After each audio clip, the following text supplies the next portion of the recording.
Good weekend all. Ira Epstein of Linn & Associates with your weekend edition of your SPDR ETF video, and this is for Friday the 15th of May 2020. Now on the weekend edition we go right to the weekly chart, so we're not going to look at daily charts. We'll do those Monday through Thursday. The idea here is a little longer term picture to get a feel for what's going on. So whether the markets were up or down today, it's got to fit into what the weekly did, and that's why we go right to them. And if we take a look at XLK, a heck of a rally. Can the market come up and fill this gap has been one of the things that I've been looking at. Not sure it will or won't, but it's certainly making a try at it. Yes, for the week, the market closed down 1.38%. So not an up week, but not every week can be. But I'm still looking to see if the market can get there or not. When we take a look at the swing lines, they're still bullish. We still on the weekly chart have higher lows, higher highs. That's what I call a bull trend. Downtrend would be lower highs, lower lows. No trend in some manner has a higher high and a lower low together. The 18-day average of closes is right here. So this market has spent a tremendous amount of time getting over the 18-week moving average of closes. It did so and spent that time last week. It's done it again this week. On the way down, look for support at that number. Is there anything on the chart that can instantly turn it bearish on the weekly chart? The answer is no. You can take it out of the bull trend by taking out 83.64, because what that would do is break the pattern of higher lows and higher highs. Where's one of the key resistance areas? Well, you'd have to make new highs in this sector and get up to 106.32, and to get down to the lower band, well, that's far away. So when they're that far away, I don't think they're in play. When I look at momentum, it is still pointing up. So we have an uptrend. The bias is up since prices are over the 18-week average, and momentum is still pointing up. In XLI, the market made it from the recent low to a 50% retracement and has broken back under a recent low. This rally attempt, in my opinion, ended this week when you took out the low of 59.37. So the question to me is, does the market have more downside to it? And if it does, how much downside? It is not in a downtrend. It left its attempt at the higher low, higher high pattern. It has downside bias and flat momentum at the moment.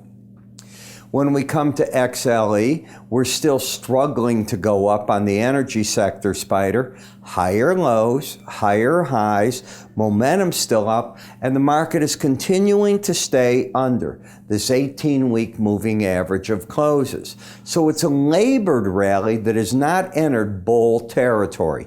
It is still, in my opinion, a corrective territory because prices are under the 18-week average of closes. QQQ, the NASDAQ following ETF, higher lows, higher highs, still definitively in the bull camp. A small correction this week, not enough to talk about. Support still 210.87, momentum still pointing up, bias still up. If the market were to rally very hard, could that be the 246 area that it goes for? Possibility. But we're in a zone right now where you're filling a gap from this number to right here, and I think the market may run out of steam right in that zone. When I look at the emerging market ETF, this turned bearish today. On the weekly chart, you now have lower highs, lower lows, bias down. You stalled out at a 50% Fibonacci correction, and that puts the market on track for whatever it wants to go to on the downside. Momentum sort of shifting right now. It had been pointing up, now it's flattening out. GLD, well, the metals had a heck of a run this week, gold and silver exploded in the futures market today, almost up, 90 cents or so an ounce. But momentum still up, bias up, trend up, higher lows, higher highs. I would look for resistance at 166.36 from where we're at, about $3 higher. If the market takes out 158.10, it could signal that it wants to stall a bit right here. I don't see anything that could turn the trend down right now. In the gold miners, momentum up, trend up, higher lows, higher highs, 37.52, a good resistance point in the market. If you'll recall, the last time you hit the upper Bollinger Band, you backed off. That number will climb a little when the markets reopen on Monday, but I would take a look at it wherever it comes in, look for that to be a resistance point at this point. When we take a look at TLT, if you look at the morning subscriber video that I have for the futures, I've been telling people how narrow the Bollinger Bands have gotten and how the market's going to just churn the traders up, and that's just what's going on. What we've ended in this market is this attempt at a rally. Now we've got a higher high, lower low pattern. The question is, what does it want to do with this pattern?